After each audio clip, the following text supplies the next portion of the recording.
Hey everyone, welcome to the first episode of Pipeline to Profit podcast.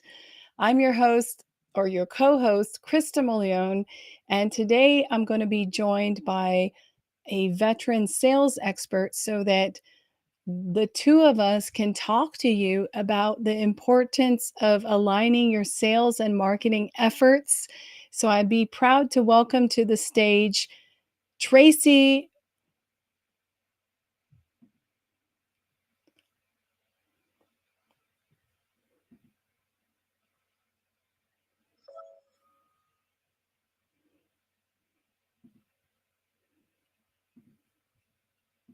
My name is Tracy Bedwell. I'm the co-host of this podcast, and we're going to be talking about all things sales and marketing and how we can look at a different subject each month and how we can improve sales and marketing working together and improve our sales efforts and improve our marketing efforts.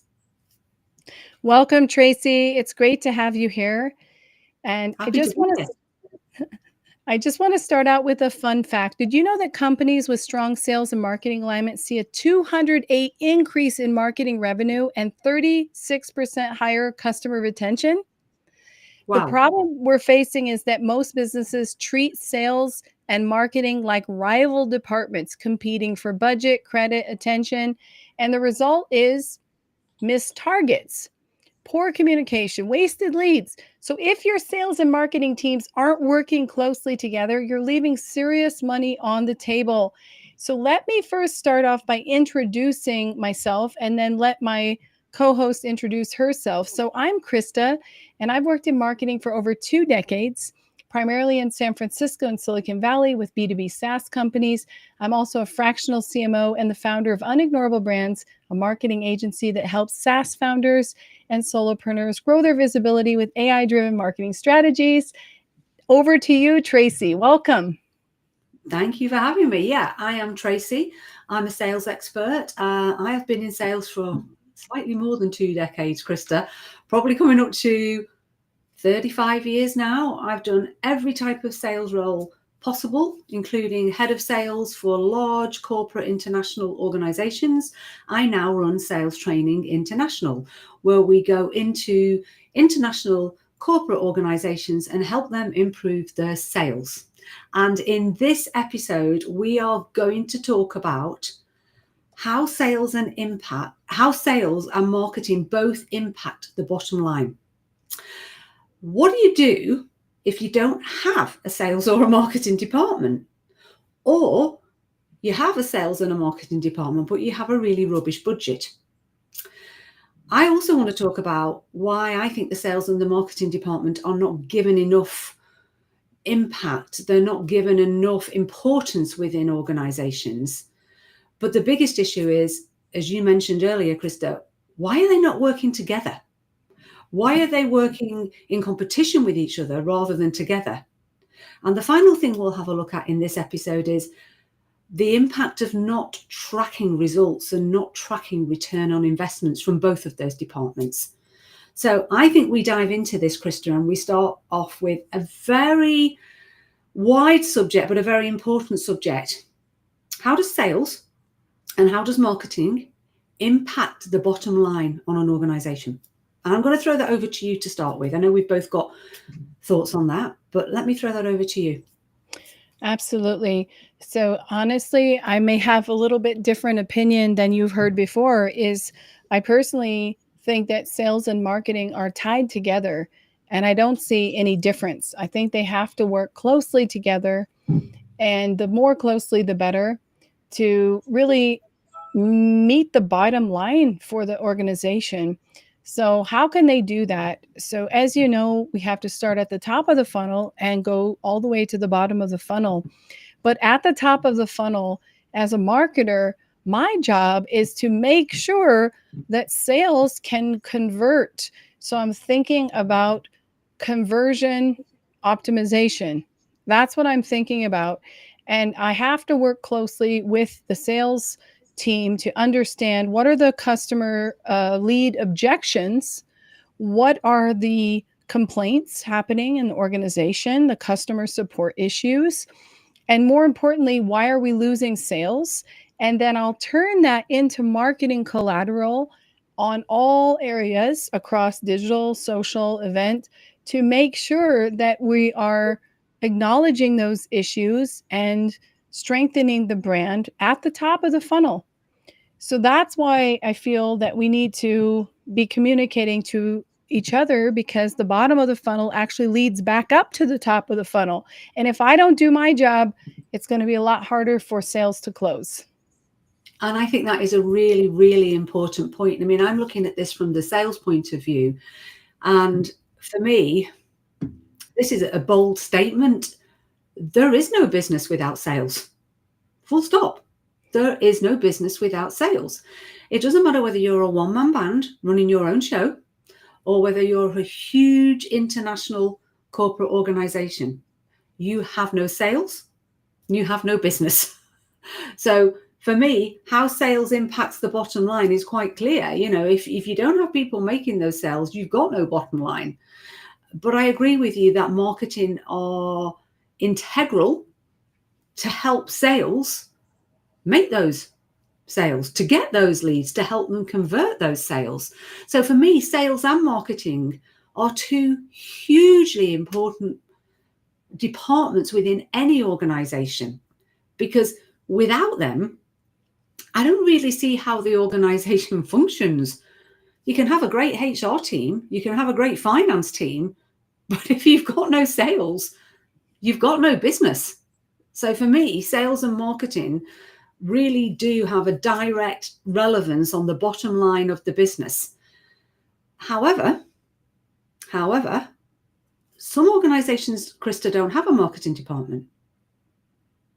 Some organizations have like one person in sales. And even if they do have a marketing department, well, the budget is laughable, should we say. So what do we think about when we don't have a great budget or we don't have a robust department? Great question, Tracy. And my response to you is that one good strategy session or consultation with a expert can go a long way. So if you don't have a budget to engage with a full-time marketer or put up a LinkedIn job to hire a full-time expert salesperson, at least invest in a consultation with one. Meaning there's plenty of people like you and me who provide those services. And, you know, you just have to reach out and find out, are we willing to come in and do a limited engagement with you? And that can really carry you over. That investment can pay itself off very quickly, because we will help you design a strategy for your marketing and sales. We will help you understand, maybe write a job description when you do have the budget to hire a qualified person. We can also provide training or an idea of what it would cost to train one of the people who you currently have on your team.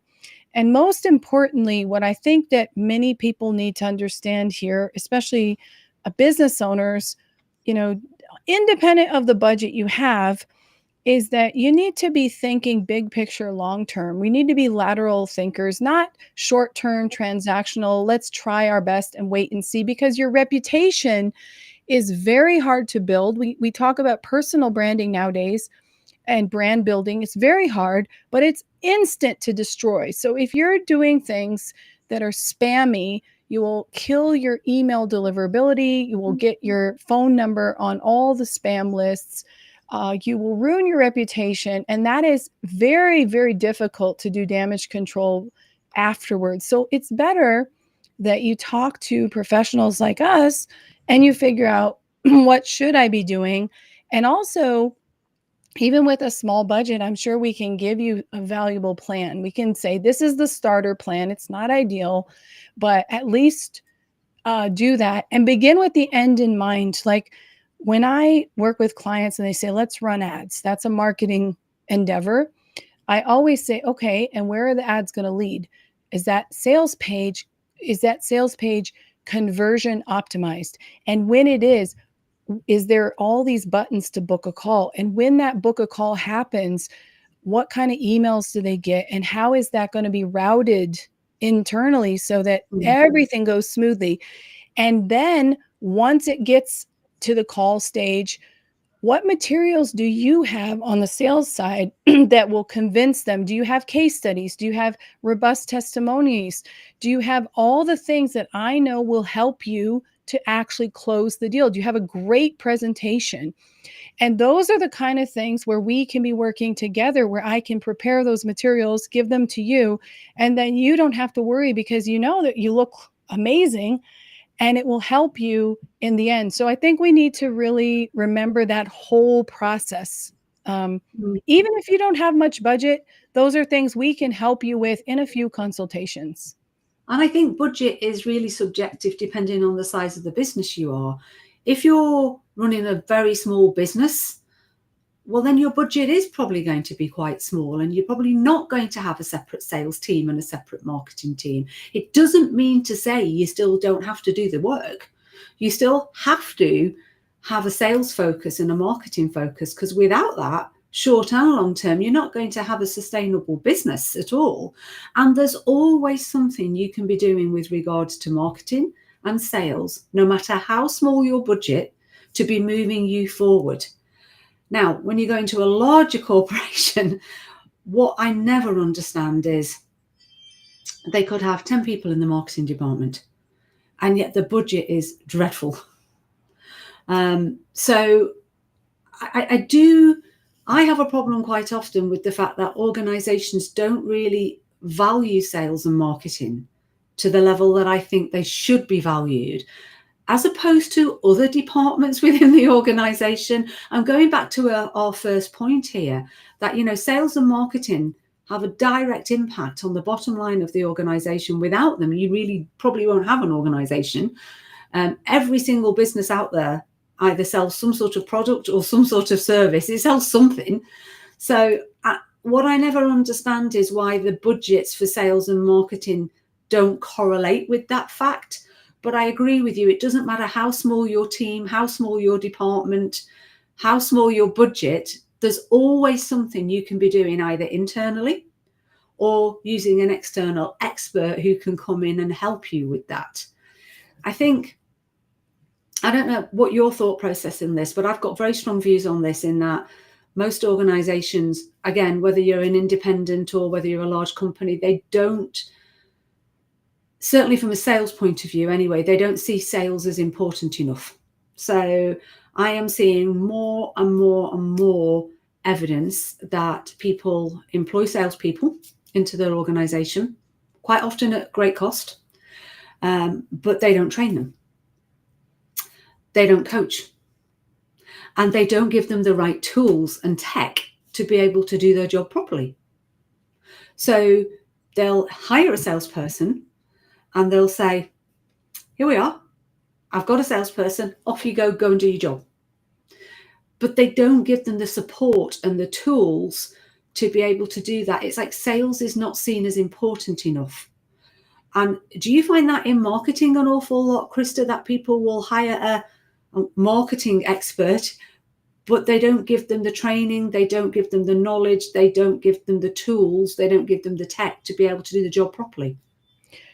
So instead of criticizing the leadership, I want to reframe this is a lack of understanding how to do that and what to budget for and who to hire. And between you and me, as someone who's hired and managed hundreds of professionals over my career, not really trained a little bit, but like more management, I Mhm. can say that this is a huge stressor for companies, how to find someone who is going to do a great job and also meet their budget requirements. And I think that our role as senior sales and marketing leaders is also in a big way to educate the leadership to plan ahead. So I would prefer that you and I would be involved from day one of the organization, and they would ask us, so put together a sales budget for me, Tracy. Put together a marketing budget, Krista, and then let's go from there and let's negotiate by that. But at least we have those benchmarks set up. And even if it falls short, it won't be too unrealistic because they'll always know that we put those budgets together for a reason, and we can argue very well why we need those budgets or what we can do and what the trade-offs are. And if more companies would bring us in earlier just to educate them about what they should plan for ahead, then I think we'd be in a better place long term. And maybe that means working more closely also with CFOs and venture capitalist firms or whoever is going to pay the bills here. So, not just putting all the blame on leadership for not planning ahead the right budgets. They have no idea. And I find that it's a little bit, when I talk to clients, especially new clients, it's like building a house. So, I usually would hire a general contractor to work closely with me to estimate how much it will cost to build a house and all the different ins and outs and all the trade-offs. And this is a long-term project. It's not something we're going to do in the next 1 month. We're talking at least a year. And this reassures me that I'm in control, but I'm also educated about what is going to need to happen. What are the subcontractors who need to fit under that to build the house? And I think marketing and sales, it's no different. Would you agree? I would agree as well. And I think we need to get away from this sticking plaster approach whereby we just hire people and hope. And then when hope fails and we start to panic, we throw quick fixes at it and hope that, oh my gosh, let's hire a marketing company, or let's go to our marketing department and say, quick, let's do a campaign. Or let's go to our sales department and say, you're not making enough sales. We're going to train you all on this. And then we expect the sales to go up straight away. I think this sticking plaster approach needs to stop. I think, sales and marketing need to be given the importance. And I think what you just said there was wonderful. I think the time scale and the strategy that they deserve.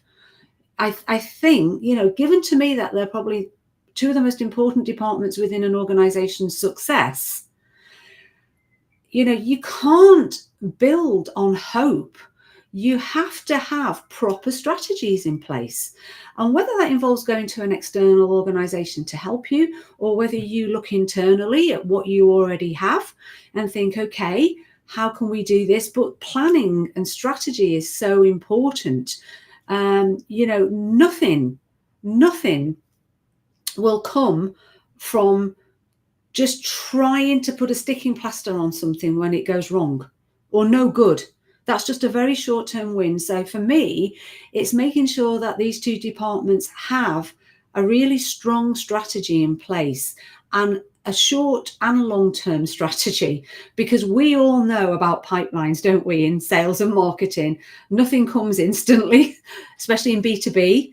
So, right now, I would say to any organization who is thinking, oh my God, like the economy's a bit low at the moment, sales are a bit low, or return on campaigns is a bit low, probably not a lot you can do to fix that instantly right now. But what you can be doing is thinking about 3 and 6 and 12 months in advance. What can we be doing now to make sure this isn't happening in 3 months and in 6 months' time?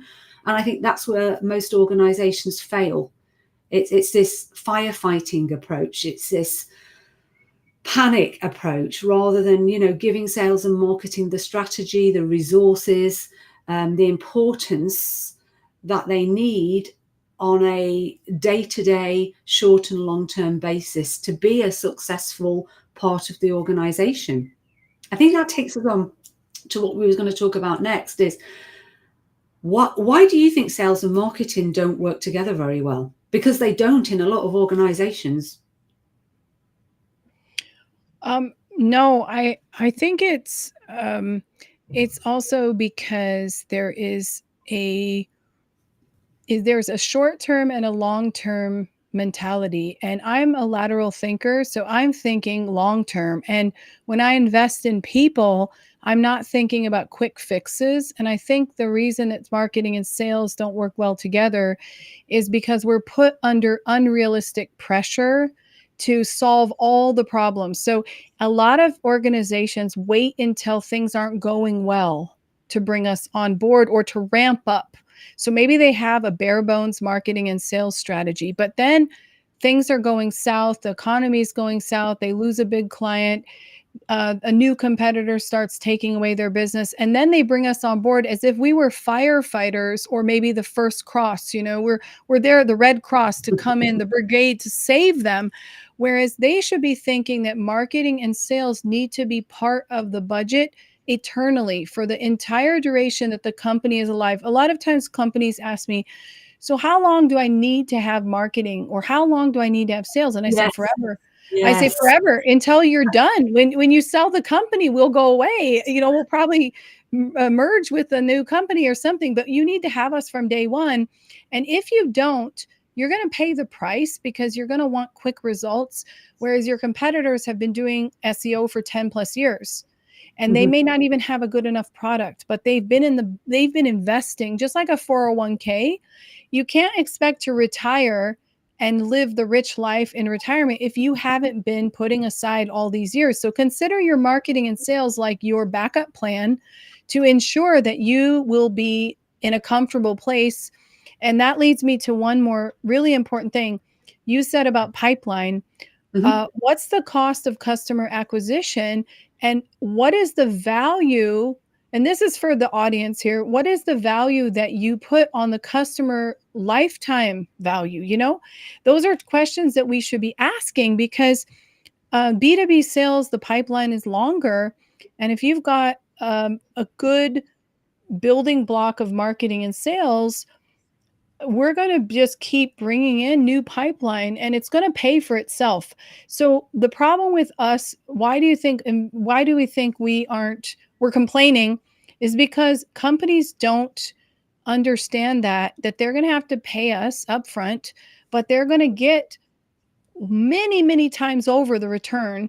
And so it's all about short-term thinking versus long-term thinking. When compound interest, we're just like a financial investment, any financial investment.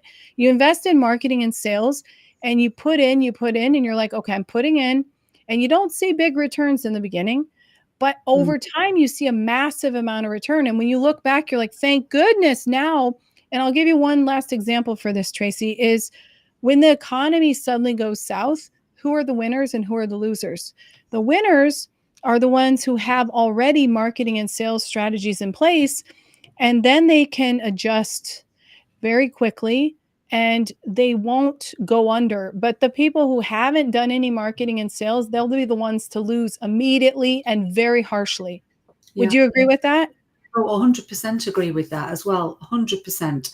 And whenever I go into organizations, I don't often work with the marketing departments. I do sometimes we do marketing training, but generally it's sales. And the first thing I always say to the sales team is make friends with the marketing department if you're not, because they are going to be your biggest allies in your role. Because for me, I don't know how any salesperson does their job without the support of the marketing department. Marketing department not only help stack up all the leads that the sales department don't go after, like the web leads, the mail drop leads, event leads, all of those sorts of things that the salespeople don't get involved in, but the salespeople benefit from at the end of the line.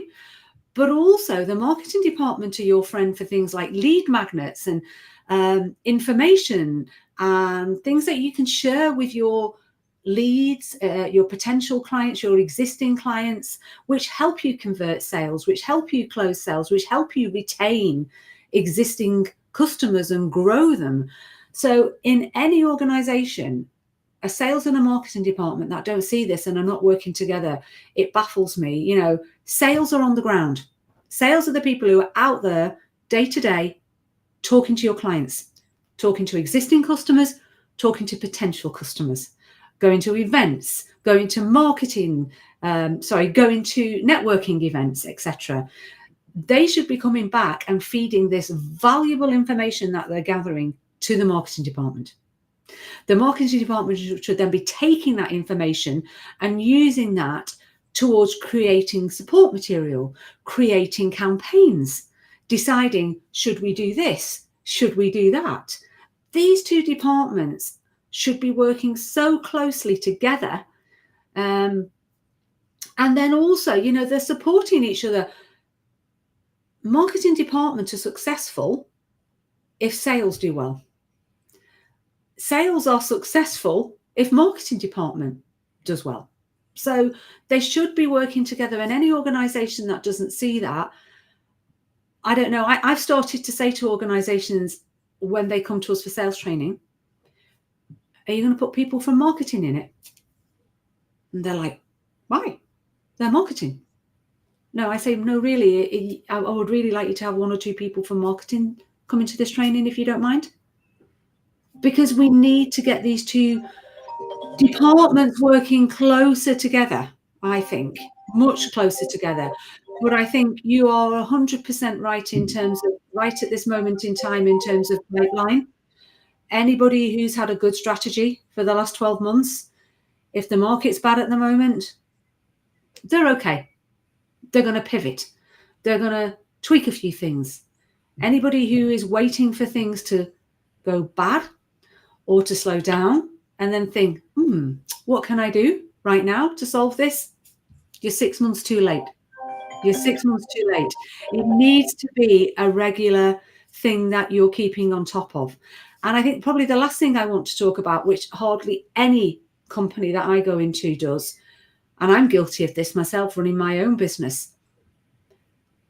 How do we track what works and what doesn't work, Krista? Yep. How do we track the ROI on what we're spending? Let's talk about pipeline. Let's take a journey of a buyer. Okay. Let's just demonstrate this maybe visually. I'll explain it and we can discuss how this all maps into one linear process. Is we at the top of the funnel, we are trying to put out all kinds of ways of tracking people. For example, right now we are using a video conferencing tool to go live. And if you're an organization, marketing and sales can work together to create webinars for your customers. And we will have a lead gen form, like on LinkedIn. We can go through your company page. We can create a lead gen form so we can already track the people who came and signed up through there. Mm-hmm. Then that gets connected into our CRM, and our CRM will tag those leads so we know they've attended the LinkedIn webinar. Then we'll create a nice email sequence funnel specifically personalized for those people. Now, along the way, we'll try to ask them a few qualifying questions, like maybe even at the top of the funnel when they register, we may ask them one qualifying question, because every business has one qualifying question that we're trying to get out of them that can determine where they're at in their needs for our product. And so marketing can help with that, put that into the CRM. So then the sales team, when they actually reach out to that lead, they have all this amazing information. They already know that they were interested in this particular webinar with a specific name that can pretty much assume they're looking for solutions, or they're curious about solutions for that thing. Mm-hmm. Then the qualifying question in the lead gen form at the top of the funnel will tell us even further where they're at with that. Are they currently using a solution? Are they exploring options? And then we can say, hey, Tracy, thank you for attending our webinar last month around productivity software solutions. We see that you are just exploring options, and we just wanted to provide you with this lead magnet to guide you a little bit further. We've written this guide to understand a little bit how to pick the best productivity solution tool for your business. Mm-hmm. If you're interested, here, download this. And also, if you're ready to move forward on a call, we have a free 30-minute consultation with one of our customer success managers who'd be happy to guide you further. And also, we have a free trial, 14-day trial of our product if you're interested. Thank you so much for attending again, and see you soon. So there you go. And that's how marketing and sales overlaps right there in that middle of the funnel. And then we see how they behave. And then sales takes it from there. And the beauty is we can track how many people converted. Was the lead magnet effective? Was the webinar effective?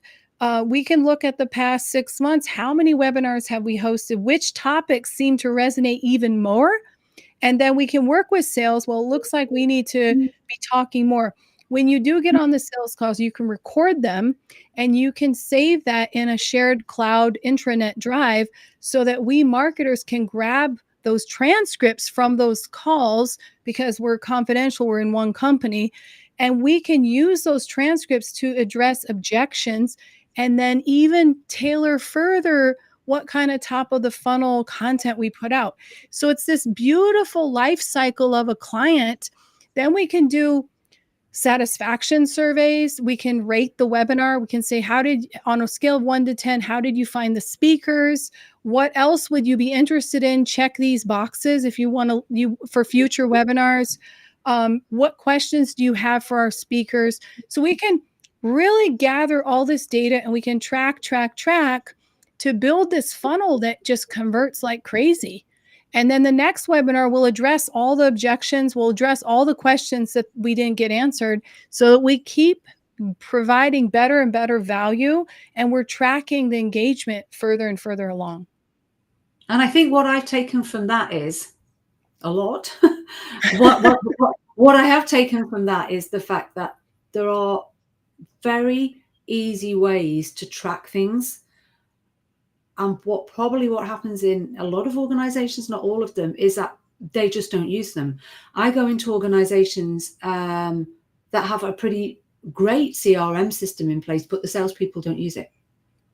And if the salespeople are not using it, it becomes difficult to track what's working and what's not working and how long they're spending on certain activities and how long they're not spending on certain activities. And they could be not using it for a variety of reasons. Perhaps they've never been trained on it, or perhaps they don't see the value in using it. You know, there's a lot of reasons why people don't use things. I go into organizations and work with lots of sales team who, they do certain things without understanding. Is it worth us doing this? Is it valuable in us doing this? Like, let's take, for example, a follow-up process. Some people follow up 10 times, but they haven't tracked whether following up 10 times is actually cost effective or not. Or should we just not knock that down to following up 3 times and actually move on to new leads? I know this is a subject for a whole separate podcast, but what I'm trying to say is, you know, tracking what you're doing, tracking what money you're spending, tracking what time you're spending, tracking what apps, tracking what tech you use is super important, because we need to know, is what we're doing worthwhile? Is it worth the time we're spending? Is it worth the money we're spending? Is it worth the subscription we're paying on this? Because if we're just being what I call busy or doing busy work doesn't pay the bills. So I think everything we've talked about with regards to sales and marketing needing more importance within the organization, needing more budget, needing more strategy, needing more training, needing to work better together is super important. But we need to be monitoring and tracking what we're doing and working out, is that the best use of our time and money and budget, or should we be doing something different? Should we be tweaking, pivoting, altering our strategy, altering our tools, altering our spending towards something that is a better way of doing it? Would you agree? Absolutely. And that's why you need sales and marketing leadership, because a junior sales and marketing staff will not do that for you. And marketing and sales can creep up very quickly, and there's a lot of shiny objects and FOMO, and there's a lot of tools that you feel like we might need to buy, and that's a huge problem. So I just want to, I know we're about out of time, but I Yeah. want to say that we're going to be doing the podcast about once a month, and we're Mhm. going to be welcoming any marketing and sales questions. So if you are a, CEO, an executive in a company, and you just, or even a solopreneur, but you're just like, what can I do for my sales and marketing? Please bring your questions to Tracy and me. We're both veterans in these fields, just on the opposite end of the funnel. And we're committed to making you successful because ultimately we are not rivals. We are partners and we are collaborators and we are working together for the exact same goal, just at different stages in the process. And it is not an end linear cycle, it is a circle, a circular cycle that begins again and again. So there's a post sales follow up, there's more nurture, more engagement, there's upsells, there's loyalty programs, there's community engagement. So even after a sale is closed, marketing doesn't end. We continue on marketing to our existing customers and building loyal lifetime fans. And I just want to end by saying that I think we have to focus more on quality over quantity in all of our engagements, because I have talked to so many CEOs who tell me, well, a little bit of sales or a little bit of marketing is better than none. Even if it's not the top notch, even if we don't have the training, even if we don't have the quality. And I tell them, absolutely not. None is better than poor quality. None is better than ruining your reputation, because you only get one shot at making a first impression.